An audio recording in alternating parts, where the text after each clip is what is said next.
pemirsa, kita lanjutkan di segmen berikutnya masih bersama Profesor Haryono. Kemudian ini apalagi dok jenis-jenis alergi ya, sering? Jadi ada beberapa lagi ya. Yang saya tunjukkan gambar di sini adalah dermatitis numularis. Ini khas ini. Ini penyakit kulit oleh karena alergi juga. Bentuknya yang khas itu numular, bulat-bulat kayak koin, namanya koin separation ya, jadi merah, bersisik, penting-penting di lengan-lengan dan sebagainya. Penyebab pastinya tidak diketahui juga, tapi ada suatu peradangan kulit yang gatal, yang bentuknya merah, bersih, dan kadang-kadang beberapa teori menyebabkan mungkin karena bahan kimia penyebabnya. Ada juga faktor emosi ada, faktor psikis ada juga. Dermatitis numularis. Yang penting diagnosis ini berdasarkan morfologinya itu bulat-bulat gitu.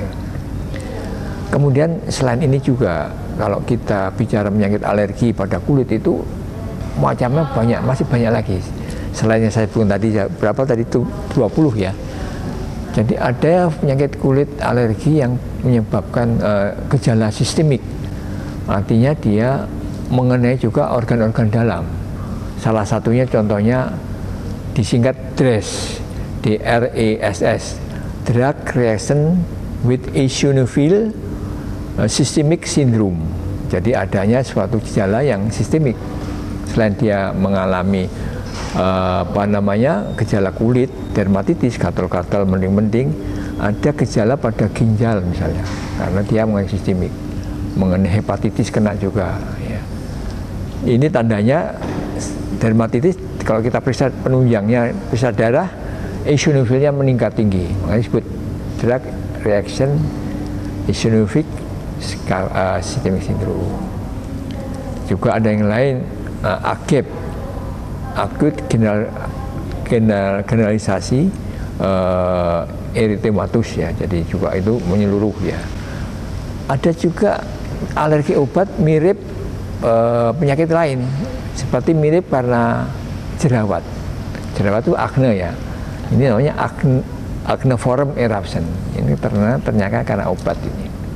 Misalnya kena obat steroid terlalu banyak, timbul bentuk-bentukan miripnya tidak merah tapi mending-mending kayak jerawat di muka, di punggung itu. Ada juga psoriasiform eruption, itu karena obat bisa. Bukan psoriasis vulgaris yang murni, psoriasiform eruption. Erupsi obat karena erupsi obat menyebabkan timbul suatu erupsi yang mirip psoriasis. Mirip dengan psoriasis ya.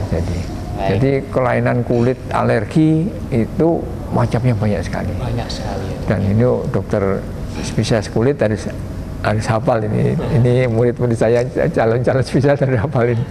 Harus saya kalau di Solo ini jenis alergi apa sih yang paling sering? Yang saya jumpai di praktek sehari-hari ini yang sering pertama itu dermatitis kontak gitu. Dermatitis kontak. Ya, karena pada orang tua semir rambut, karena ingin muda putih rambut. Kemudian ibu-ibu kosmetik karena kosmetik dermatitis kontak sampai merah-merah pipinya. Kemudian baik kontak alergi maupun kontak iritan itu. Kemudian kadang-kadang FDA kadang-kadang sering dijumpai juga sebulan sekali. Kemudian acneiform, jadi erupsi karena obat juga timbul seperti jerawat. Karena penggunaan kosmetik tadi. Bukan, obat yang diminum. Obat yang diminum. Obat steroid, obat antibiotika timbul acneiform. Ya. Dari obat yang diminum menyebabkan timbul kelainan kulit yang mirip. Ya, gitu. Selain itu apakah ada alergi-alergi yang lain? Alergi itu ada juga yang alergi obat ya.